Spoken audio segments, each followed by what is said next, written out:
Good evening, everyone. This is our crew recruitment class. So, listen, I know that most of you have already gotten some of your crew assembled. Some of you have got none of your crew assembled. I want to sort of talk about crew as a basic thing and kind of work my way up.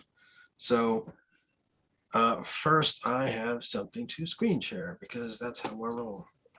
Let me say this before I get too deep into this. I know that some of you, quite a few of you, have had experience as crew on other people's sets. Some of you have been on much higher production sets. Some of you have been on lower production sets. I do want to say that a lot of what I'm about to say is kind of Charm City level, independent level. If you're used to more elaborate sets or less elaborate, be aware that that's cool. And that is probably absolutely what's going on there. But that's not what's going on.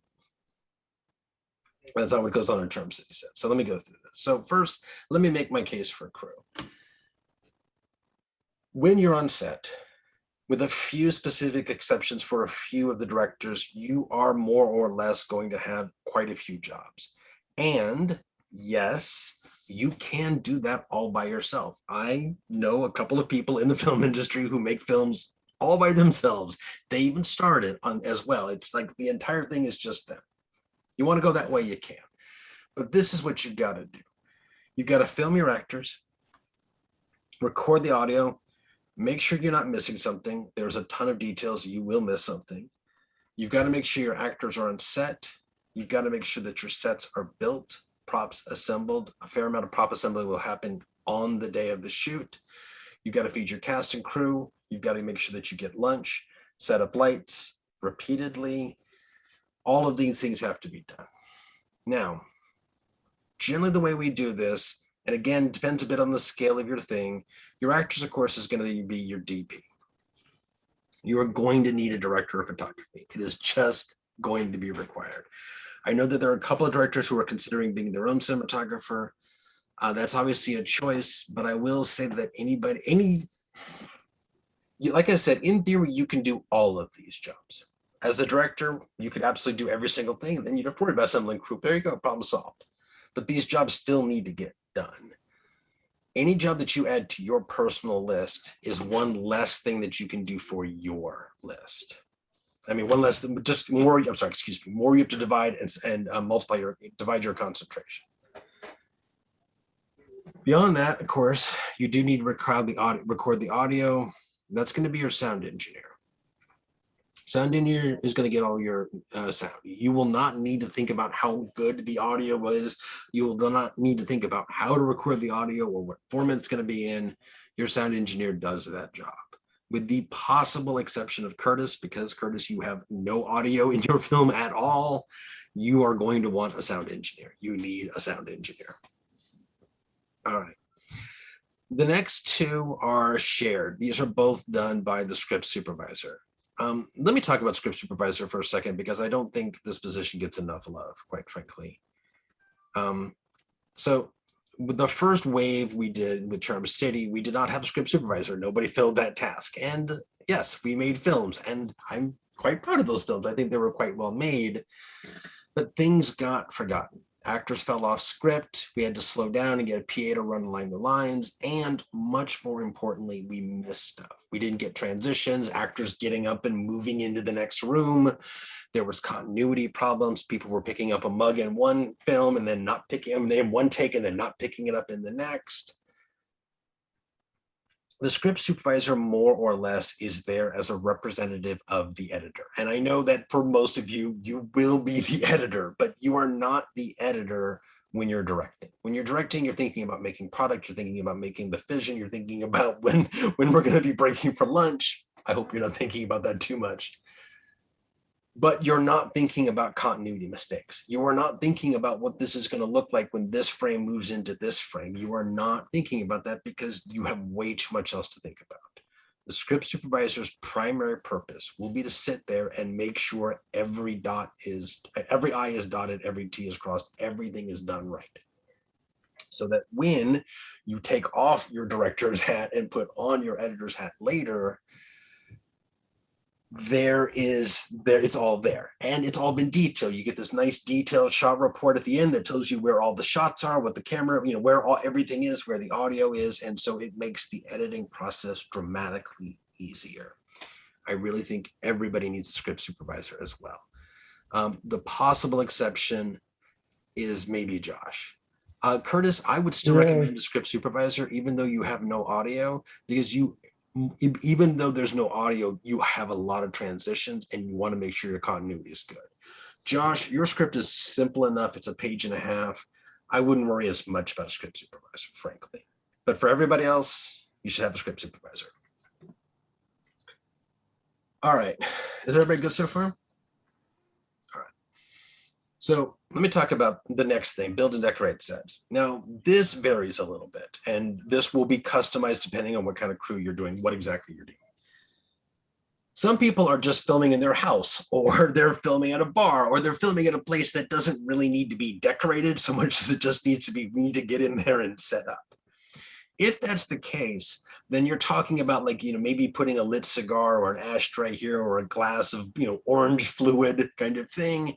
And that can very much just be done by a PA, by just a run-of-the-mill generic production assistant. Anyone can fill that position. You just get a PA to do it. But if any of your sets, one of them or all of them, is going to involve a fair amount of dressing, that is to say, furniture has to be moved in, other furniture has to be moved out, posters have to be put on walls, curtains have to be arranged just so, then you are going to need on set a set dresser, someone who knows specifically how you want that set to be dressed and then takes care of it. Yes, you could do that. Yes, you could stand there and tell somebody else to do it, or you can just get a set dresser and have them know what to do, and they'll take care of it, and you don't need to think about it. Again, it just depends on how elaborate your set is. If your set is very, very simple, you won't need one. If it is, you should get one. Same thing for props. If your props are super simple, like one glass of juice and a loaded handgun, prop loaded handgun, please. Again, that could just be a PA. If you are doing a Civil War reenactment and there are 50 fake weapons you have to keep track of, then you're going to need a prop master. Again, it just depends on the scale of your production. You need to know this. A lot of these are customizable. Different people need different crews. All right, feed, cast, and crew. Feed, cast, and crew is definitely craft services. Generally speaking, you can get away with a PA for this, but I would strongly recommend getting a set manager. This is a kind of a new thing we're sort of instituting this wave. It's not something we've had before.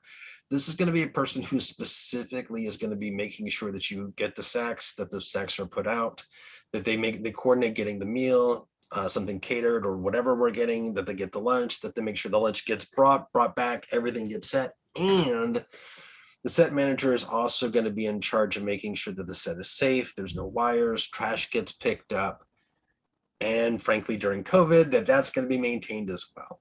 That, again, it depends on how many crew you've got, but I would say the larger the cast, the more important it is. I will say one more thing on craft since we're here really quickly. I know that a lot of people are like, hey, I've got all these volunteers and I want to thank them. Should I be, what should I do to thank them? Giving them a little bit of money is nice. I think that gets complicated, quite frankly, but I do think the best way to say thank you to cast and crew is really good craft services. And you can do that if you get a set manager who will make sure that you get above board craft services. So if you have a set manager, then that set manager will make sure you get lunch. If you don't have a set manager, then you will send a runner. A runner is a PA with a car, basically. Set up lights repeatedly. Okay, so again, you do not want to be that person. So what you're going to want is either going to be, if you have a really simple set and not much lighting, especially if you're filming outdoors, it is possible that you only have 1 or 2 lights. And so the DP can double for that and do the lights. But if you're filming a lot indoors, if you're going to have more than 1 or 2 lights, then you're going to want you're going to want those lights to lean on a second person, a gaffer, who will specifically be in charge of lights. We will talk more about gaffers too. I say along the same lines, change lens and keep batteries. If you're going through a lot of lenses, if you're going through a lot of locations, then you're going to want to supplement your DP with an assistant camera and AC. But if not, then you will stay with a DP. Again, it just depends on the scale of this. What I would strongly recommend is that when you are reaching out to your DP, you ask your DP, hey, now that you've read my script, do you think we need an AC? Do you think we need a gaffer? If you're going to be doing any light tricks, like say a flickering fire or a light switch that turns on command or anything like that at all, anything that is not just a steady stream of light that it doesn't change, anything with the light coming on or off or blinking or anything, that's a gag, which by the way is one of my favorite Hollywood terms. I love that. And that requires a gaffer. The DP cannot be running the camera and sitting in the other room flickering a light switch. They can't do both at the same time. So if you have any light effects, you will need a gaffer. All right, keep set safe. That comes back to the set manager. If you don't have a set manager, then that will fall on the shoulders of the first AD. And for a small enough set, again, that's fine. Paperwork. For a small set, that'll be a PA running around. If you've got a bigger set, then that will actually be a proper second AD. I would definitely do a second AD if you had a larger crew, and by larger, I mean like closer to 10. If you only got like a skeleton crew, 3 or 4 people, you don't need a second AD as much. Certainly if you don't have a lot of talent either. All right, breakdown is cleanup set. That's going to be a set manager. Again, they're going to make sure the set is returned in the condition it is. Let me put it this way. If you are filming in a place that is not yours and you do not want to piss off said owner of said place, a set manager is a really good person to make sure the thing gets put back in place. Most places are cool with you picking up large pieces of furniture and moving them out of the room as long as, critically, as long as you pick up said large furniture, put it back exactly where you found it, maybe give it a light dusting kind of thing. Set manager will show up early, take pictures of the location, and make sure it gets returned back to the condition that it was found in. That is critical. Okay, finally, if you are running a small army, you will be running a small army, you need a sergeant, you need a first AD. First AD's primary responsibility is going to be the interface between the director and everybody else, and the critical responsibility of the first AD is to make sure you stay on track time-wise. First AD will be running around making sure that whatever is going slow stops being slow and moves forward. At different points in different times, some things just take time. Sometimes it will take 20 minutes to move lights. There is no getting around that. Okay, fair enough. First AD makes sure that anything else that can be done while we're waiting can be done, kind of thing. More than anything else, the first AD's primary job is to just make sure things keep moving smoothly, to make sure that you hit that 12-hour deadline. Remember, first-time directors, you get 12 hours. You want to make sure you get your thing completely in the can at the end of that 12 hours. That's the first AD. If you properly assemble a team, they know what they're doing, you tell them what to worry about, they go forward and they worry about it, then the only thing that you should be doing on set is making sure your actors are giving their best performance. That should be your sole job. At least when the camera is rolling, you shouldn't be thinking about anything else. You shouldn't be thinking about framing. That's the DP. You shouldn't be thinking about whether or not that wire's in a good place. That's the set manager. You shouldn't be thinking about whether actors are online. That's the script supervisor, et cetera, et cetera, et cetera. In the moment when you're filming, your job should be the actors. Is everybody good on that? So let's talk about an actual crew. Right? Because that's what you're like, okay, fine, yeah, but what do I need? How do I do this? Okay. With a few exceptions, I think a bare minimum skeleton crew should include a first AD, DP, sound engineer, script supervisor,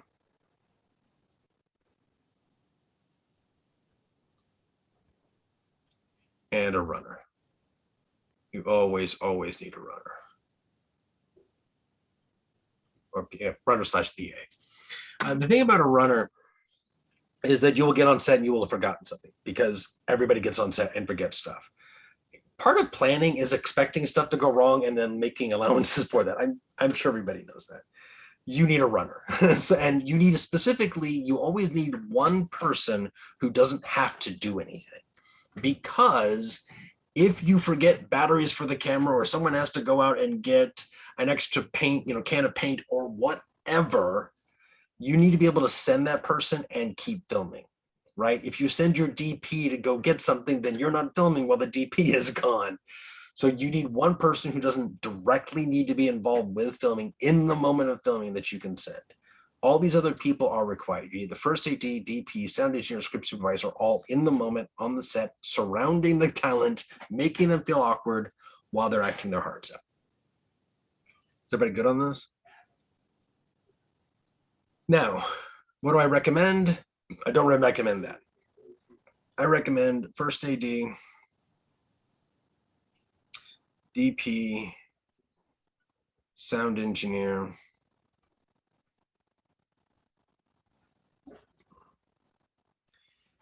script supervisor,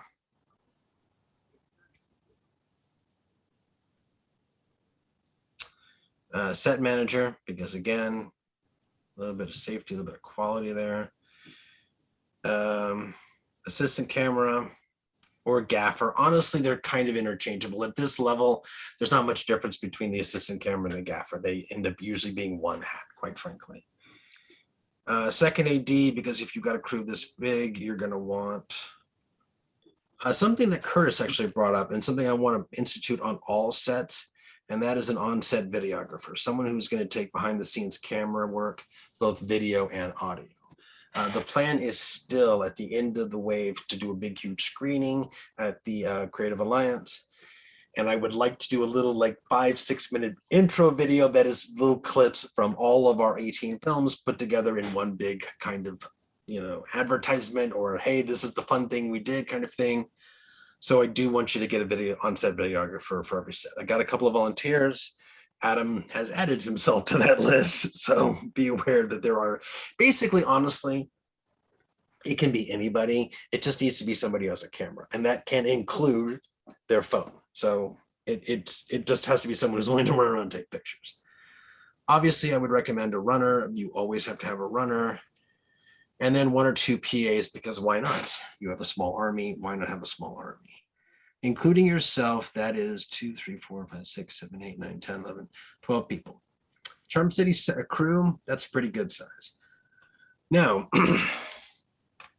there are a couple of extras that you can add. These are not required. Well, they will be required if you're doing specific things. If you're doing enough sound, getting a boom operator is not a bad idea. Boom operators usually double as sound engineer apprentices anyway, so there are people trying to learn the trade. Having that is good because it puts less strain on your sound guy, especially if you're doing a lot of audio out in the open.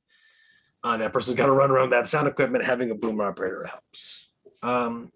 As I said, if you have an elaborate enough set, you're going to want a set dresser. If you do not have an elaborate set, you don't need a set dresser. Don't get one. You're fine. Same thing for props. It all depends on how elaborate your props are. If you are doing makeup, makeup generally is anything beyond, say, what makeup people normally wear. Generally speaking, when you're just needing someone hey, I need you to wear club makeup, usually the actor or actress in question then does that him or herself kind of thing. If you're going to do anything else, certainly any kind of makeup effect, like a blood wound or zombies or whatever, a botched facelift, then you're going to want a makeup artist who is going to then come in and do those special makeup, do that special makeup.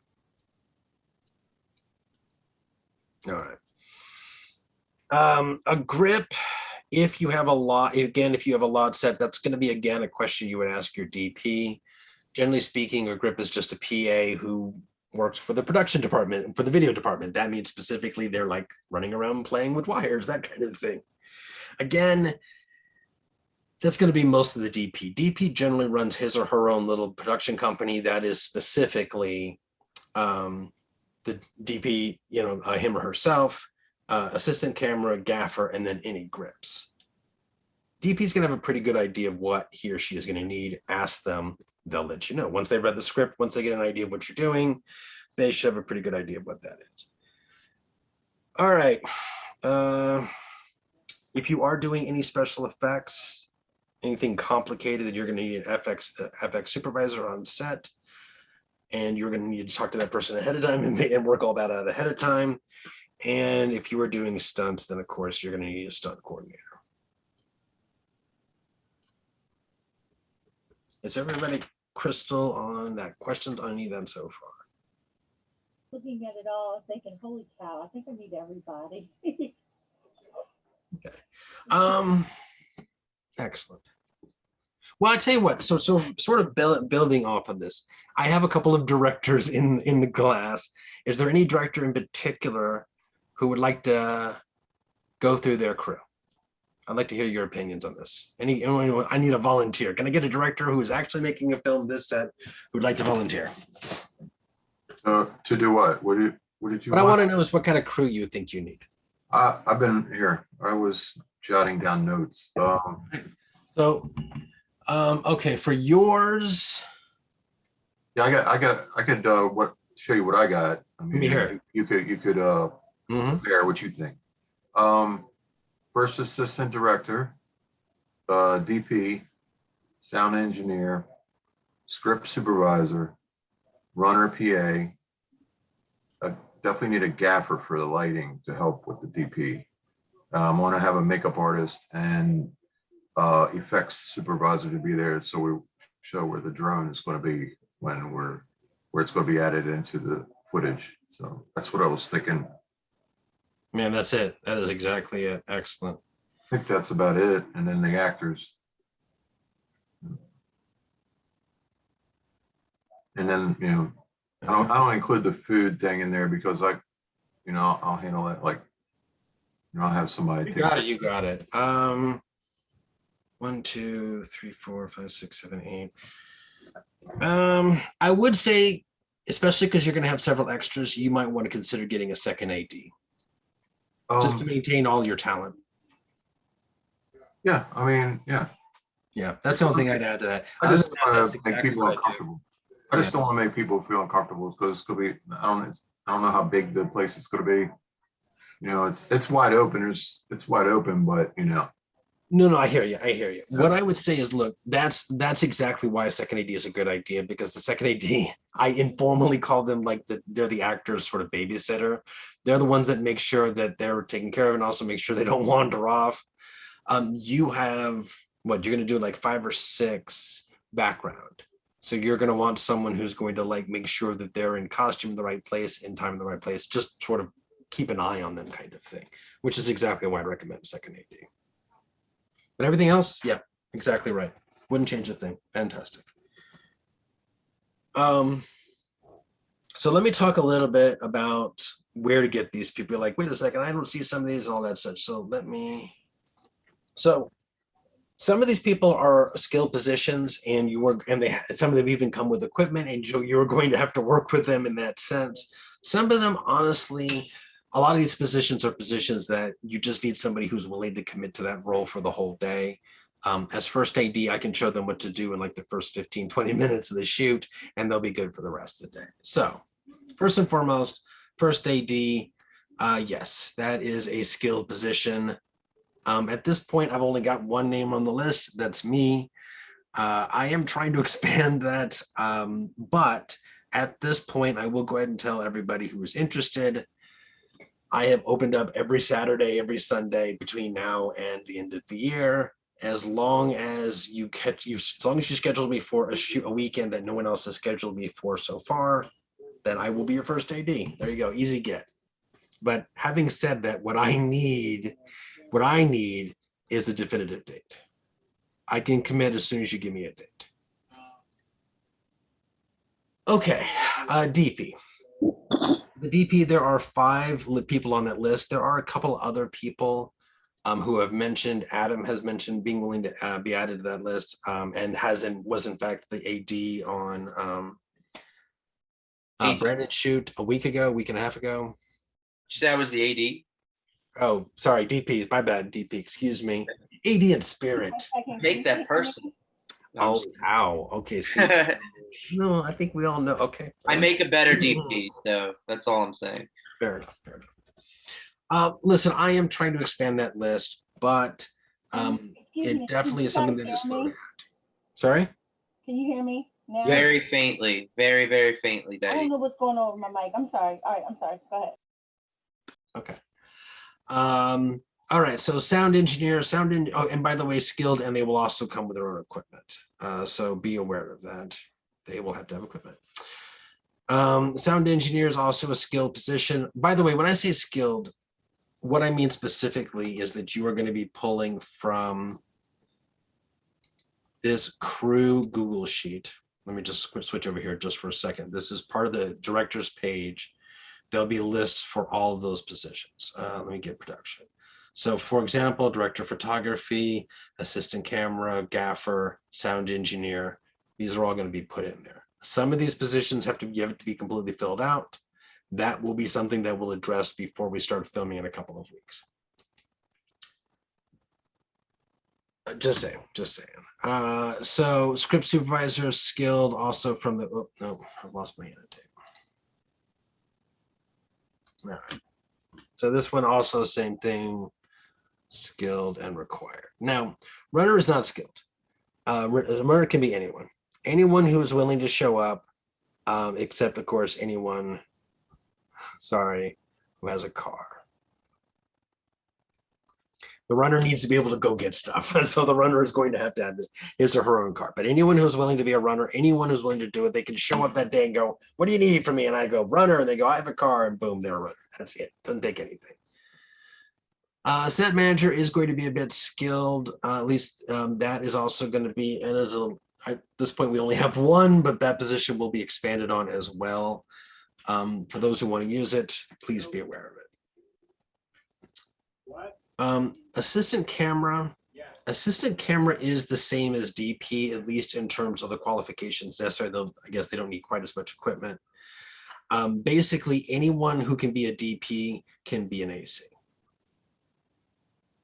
So, and I've doubled those lists already, so it's obvious. So anyone who is DP can be AC. And by the way, also true for the gaffer. Though to be fair, the gaffer requires less training.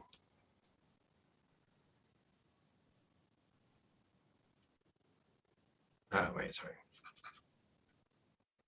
Can't be gaffer. There we go. All right, second AD, anyone.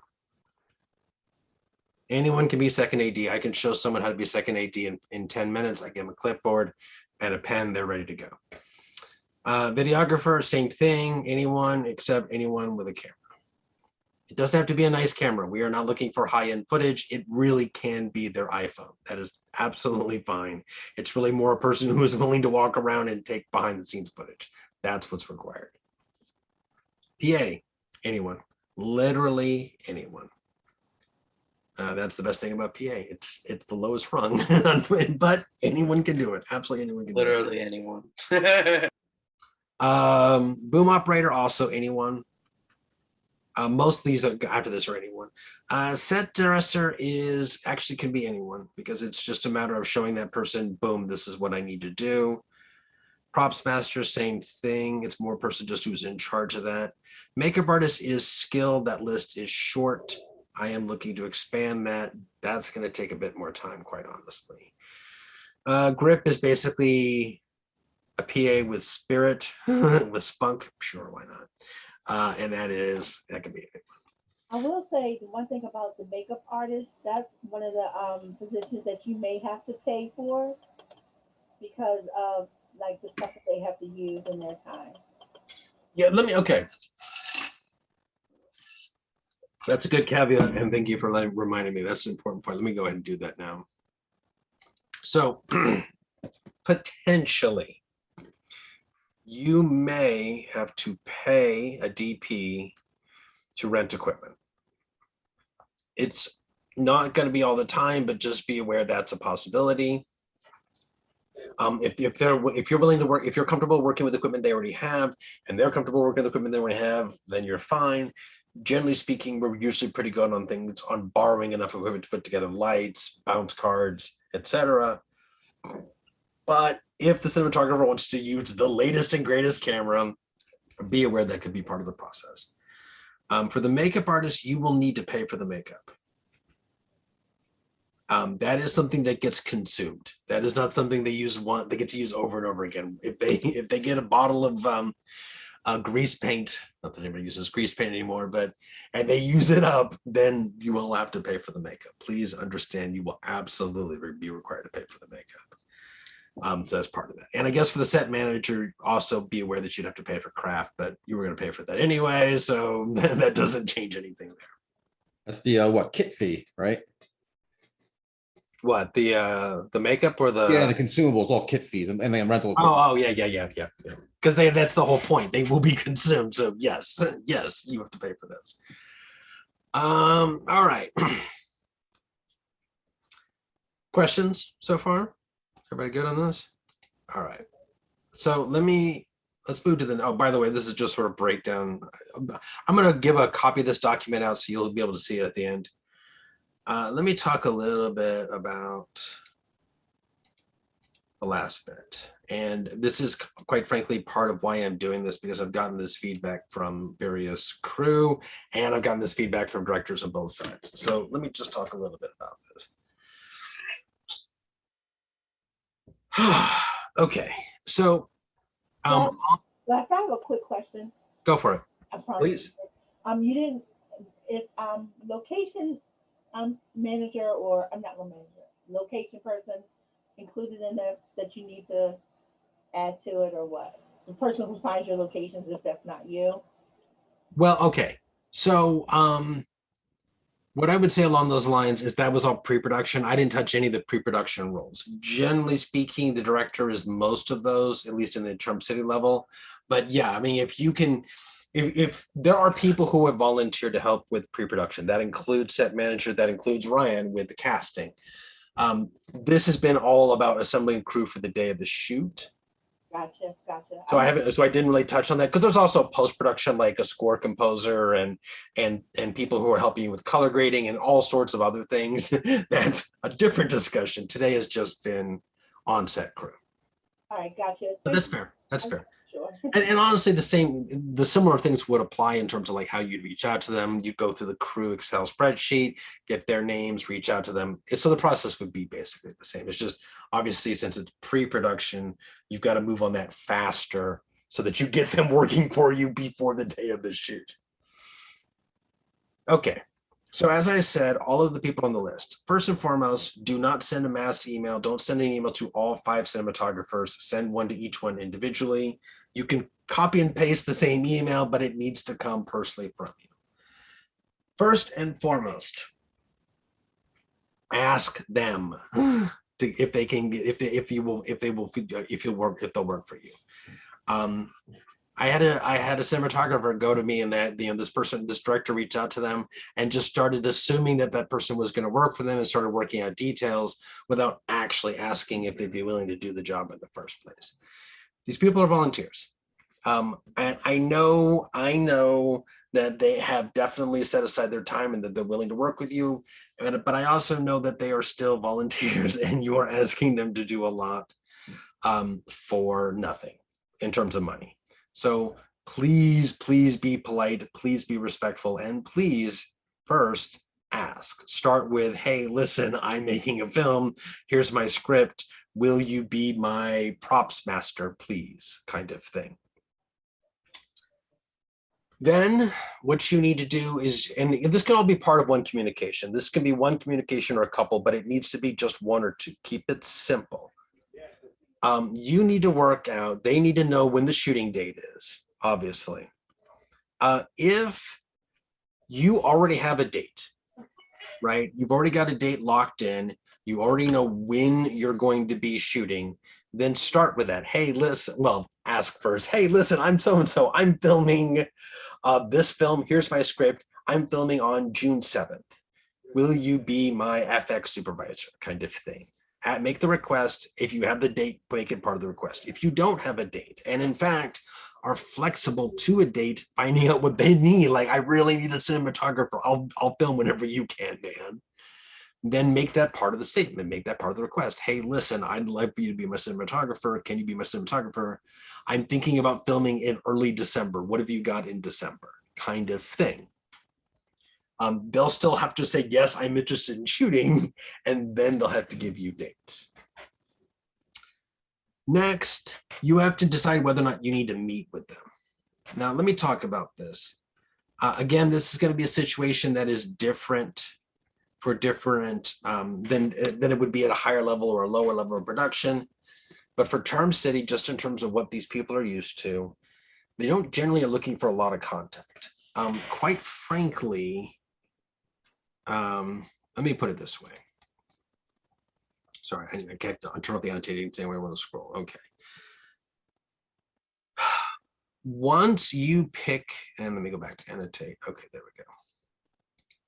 So if you pick a sound engineer, script supervisor, runner, AC, gaffer, second AD, videographer, PA, boom operator, set dresser, props master, grip. If you pick any one of those positions, you need to ask them, make sure that they're interested, tell them when the shooting date is, promise them a call sheet a few days in front of the shoot. And that's it. You don't need to talk to them anymore. There's no more need to run with them. There's no need to do anything else. They promise to make that date. They'll make that date. You don't need to sit down and have lunch with them. You don't need to meet with them. You don't need to discuss anything. Just in, yes, I'm okay. And yes, I'm okay with that date. Yes, I'll do it. And yes, that date works for me. Now, if the date has to change, then the date has to change. But that's it. Keep it simple. Now, let's talk about these other people. So if you're talking about the first AD, and that is probably going to be me, but if it's not, even if it's not, first AD, you need to meet with the first AD once. Specifically, you need to do a pre-production meeting. I will say at this point so far, it's been doing them as Zooms, and that's been working out for me really well. Honestly, I will probably keep doing that even after COVID, just because it's easier than going and hanging out at a Starbucks somewhere for an hour. I will want one pre-production meeting somewhere on the order of 2 to 4 weeks before the shoot itself. And I will tell you this when you ask me to be your first AD. We don't need to meet 5 times. I don't need to come to anything else. Now, let me be crystal clear. If you want me, Wes, as in part of Term City and all that, there for other reasons, I'm there for moral support. I'm going to be there for a lot, but I'm just talking about in general. Let's say it's not me. You really only need to meet with that first AD for that pre-production meeting. The first AD's job is to make sure everything goes on point. They are not going to be there for as much for you're doing the pre-production stuff. Remember, for the first-time directors, you still have a mentor to lean on. Your mentor doesn't go away. Your mentor is still there. If you have questions with any of these other things, locations, casting, please lean on them. Lean on me too. But the first AD is more to make sure you're on point there. All right, DP. DP, you need to do 2 things. You need to have a discussion about, actually, you know what? No, because that's going to come anyway. What you need to do is you need a walkthrough. Specifically, it's a meeting where you and the DP will go to the physical location and you will walk around the location. The DP will ask questions like, hey, where are we filming? What's going on? They will want your shot list, right? That's why you have one. I know everyone has a rough shot list at this point. Send it to them. They may ask for more detail. If they do, please, by all means, give it to them. But generally speaking, unless they ask for questions, don't reach out to them much. They just really need to show up for the walkthrough meeting. And that walkthrough meeting can be honestly any time after you secure the location. Once you got the location locked in, then you go and you schedule a date to go there, walk around. The DP will ask questions about like, what do you need for lighting? What kind of camera you want to do? What should we talk about in terms of AC, gaffer, et cetera, et cetera. At that point, that person will have read your script and your shot list, and you can certainly hammer out further details of the shot list. That's actually, I know a lot of directors were concerned about their shot list not being like very, very specific or whatever. Part of what your DP will do during that walkthrough is refine that shot list. Question, Yes. how much time do you think the DP is going to need for that walkthrough? Could it be 24 hours before the Oh, in terms of, I would recommend, honestly, I would do it as, once you absolutely definitely have the location locked in, I would do it as soon as possible. 24 hours is a bit thin because remember, basically the person has to design your lighting. Now, maybe your lighting is really, really simple and so it's no big deal. Like I'm just going to flick on the switch and bring a couple of LED panels, I'm good. But as soon as you absolutely have a location locked in, I would do it then. Again, depending on the DP schedule, they are working people, of course. And the meeting itself shouldn't take more than an hour. You know what I mean? That's a maximum. It'll probably take less, but it again depends on how many questions the DP has got. Wes, that's the Yes. only thing that I get a little bit lost on. Because we're gonna do the walkthrough and everything, and I won't know like kind of what kind of lighting I will need to get the shot. So do I depend on the DP to figure that out based on what I'm telling him what I want? Oh yeah. Okay, because that's the only thing. Like I don't know how to put it. I know what I want it to look like, but I won't know what that entails for the lighting person to do to make it happen. That's the DP's job. Okay, among other things. And I mean specifically director of photography as opposed to, camera guy, right? The director of photography designs the lighting is the idea. That's what I want. And so you say, I want scary and intense. And then the director of photography is like, okay, well, I need this kind of bulb and I need, you know what I mean? Like that's how that works. That's what you do during the walkthrough. Your job is not to design, I need these lights. Your job is to go, I need this tone. I need this feeling. I want to make sure that you can really see his face in this moment kind of thing. You know what I mean? Yeah. Thank you. That makes me feel so much better. And that's the whole thing. Like that's why it's a walkthrough. It's not just a walkthrough of the building, it's a walkthrough of the script, because that's what your DP is going to do. You're going to have a script, the DP is going to have a script in his or her hands, going to go like, okay, so like during this scene, I see in your shot list, you want to do this, this, and this. What kind of mood are you looking for? Can we, how about this? How about this? If you have special shots, like you want to do some sort of wraparound or something that we did one last shoot where it was like it started in the basement and it moved all the way through and then upstairs and it was a beautiful shot. That's the kind of thing you talk about with your DP during the walkthrough. Gotcha. I just wanted to be clear on that. Okay. Set manager. Set manager just needs a meeting, and that can be a Zoom thing as well. This specifically is just going to be you discussing the meal and the snacks. Hey, listen, this is what I'm thinking for breakfast. And then the set manager's got some suggestions. Hey, this is what I'm thinking for meals. This is what I'm catering it, that kind of thing. The idea is that before you show up on the day of the shoot, you should already know in advance where you're getting lunch. It shouldn't be like, hey, who wants what does anybody know a place local? Like, shouldn't be like that at all. You and your set manager will sit down and have a quick, like I said, Zoom meeting is probably easiest, where you just go, look, this is what I want. This is the kind of food I want. What are the options? What the set manager is going to do, the skill that set manager is going to bring is they're going to know a few restaurants locally, a few restaurants spread throughout the city that do catering. So you will be presented with options and you get to decide what you want. If you want to do something completely different, something you prefer, if you're filming at a restaurant and want to do it at the restaurant, all of that's good. Set manager will make sure that that place can do the catering. We'll make sure that that food is ready when lunchtime is, and we'll have a place set up, tables, chairs, et cetera, et cetera. That's the whole point. They are your hostess, if you will, who will make sure all of those things are lined up. Let me tell you this fun fact, and it's just a weird element of food. So on Brandon's set week and a half ago, I got there. I was early because I was there waiting for the makeup artist to be finished, and I noticed that all the craft services was unopened.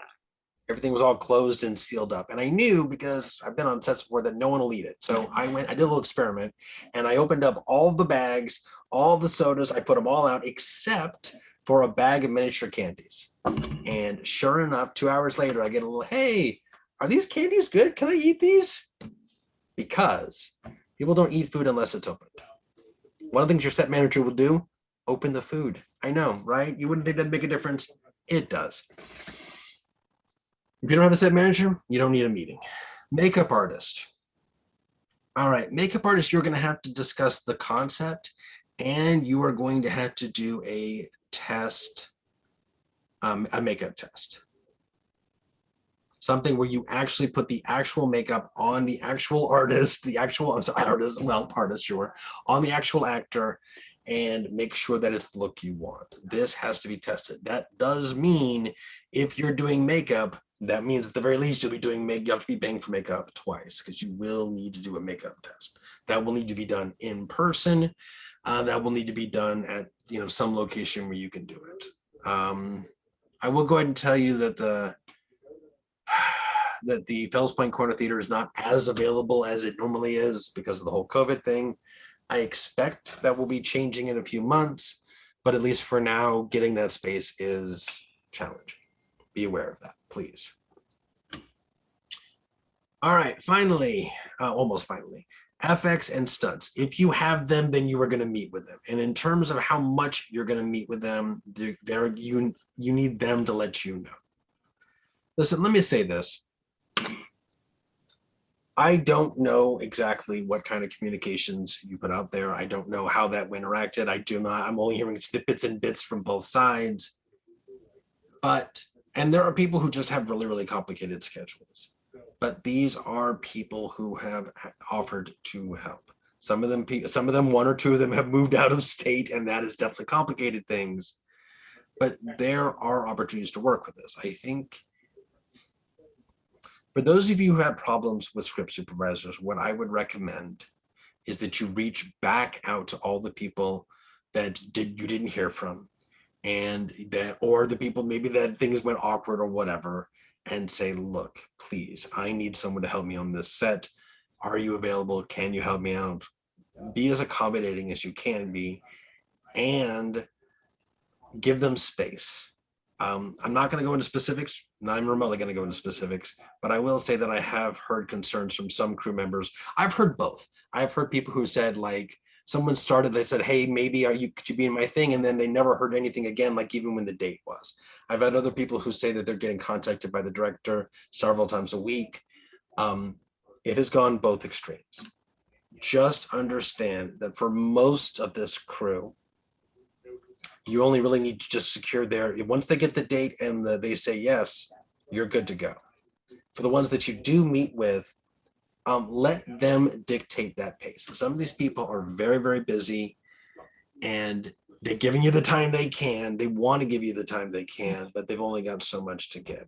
If they need more information, if they need to meet with you and they have questions, let them reach out to you. Okay, make sure that they're like, hey, you have any questions? We're good. If not, boom, let it go like that. Does anybody have any questions on any of this? That is most of what I have to say about the crew recruitment. I don't have a question, but I did want to put it out there that I've been script supervisor like dozens of times. And as long as you don't have a really big set, I can definitely volunteer myself. So just reach out to me. If I can do it, I will. Okay. I will definitely be adding Aphrodite's to the list. Listen, I know I've said this a million times and never gone through it, but this is happening because, well, this is going to go out. I will be putting out training for various crew positions. We are going to fill up some of those thinner positions. I would like to give you a couple more set manager options, script supervisors, first aid, across the board. We've had some people volunteer. If you're interested in volunteer for position, well, I'm going to put out an email. You'll get those opportunities to volunteer. The idea is ultimately to have 3 or 4 people at least for each position. I'm going to tell you that I'm going to do my personal very best to be as available, like I said, for all those weekends. At this point, the shoots are pretty spaced out. No particular shoot overlaps with another, with a couple of exceptions where they partially overlap. That doesn't mean you can't film the same time someone else does, but that does mean that someone else has probably already snatched up some crew there. Be aware that's going to be a problem. All right. That's a good point. Let me double tell on that, please. If you are the other side, you want to be in crew, or you just want to help and you don't care what position you're on, there will be training emails for the skill positions. But if you just want to be on set, please, hey, can I be on set? Can I be on this set? Can I be on a set in general? Please let me know. I will try to encourage my directors to fill out their crew. I think what a lot of directors don't realize, and I hope that tonight would be a bit of a clear, open thing, is yes, getting the cinematographer, sound is stressful, those are things, but there's a lot of people in general who just have a pair of hands and want to help. Those are where you get your PAs, your runners, your second ADs, your set man, not set manager, your set dressers, you know what I mean? So please be aware that yes, you are personally going to need to lock in a few people, but a good half of your crew are just going to be people who are willing to volunteer. So try to put together just in general people who are interested in being on people's sets. We will be able to fill out those positions. Again, if I just get like 3 people to show up in the morning, I can assign them roles. You know what I mean? Just be aware that from both, people want to volunteer side and for people who are looking to fill their crew. The skilled positions are on you. The unskilled positions, your first AD, probably me, will be able to fill that out pretty easily. And I do hope for those of you who have relatively open sets, please, I'm hoping you're open to as large a crew as possible. I know there are restrictions. I know it's other people's places. I'm not asking you to let 30 people onto your set. I get that there are realistic restrictions on wherever you may be. But at the same time, a big part of this group is about learning to be on set, just being on set, being able to experience it. And I would certainly like later directors, especially later freshman directors, to have the opportunity to be on earlier sets, just so they can see how Charm City works and maybe alleviate a little bit of that stress for their own shoot. I don't think that's going to help Josh, but maybe everyone else. My plan is to shoot at the theater. Hopefully, if I'll be able to.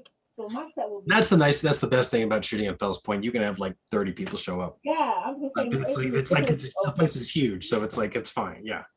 I will need to know if you're coming though to plan enough food. But that's it. Yeah. I was about to say, anybody can come to my Friday shoot. My Sunday shoot is a little bit more closed, but the Friday one is going to be the huge one with the dancers and the insane lighting design and Hank just going crazy with DP and the fire department. So anybody is welcome to that shoot because it's all outdoors. The Sunday That is actually really generous. I will say, just for those of you who don't know, Kara's bringing in a professional cinematographer, Hank. He is really good. His work is very impressive. If you want to see what a set above Charm City level looks like, Friday night is definitely the night to see that. Oh man, just to see Eddie's. What day is this? Be worth it.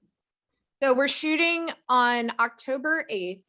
We still have some empty slots for PAs and grips. If you're interested in being on set, you are more than welcome for Friday. Like I said, Sunday is closed only because we're going to be indoors. So we have to limit the number of people. If you are going to be on set, I have to know for food purposes and for knowing where to send people and what to do. All right, definitely an opportunity to take advantage of. Does anyone else have crew questions or concerns? I think that pretty much wraps the class. So let me go ahead and end it then.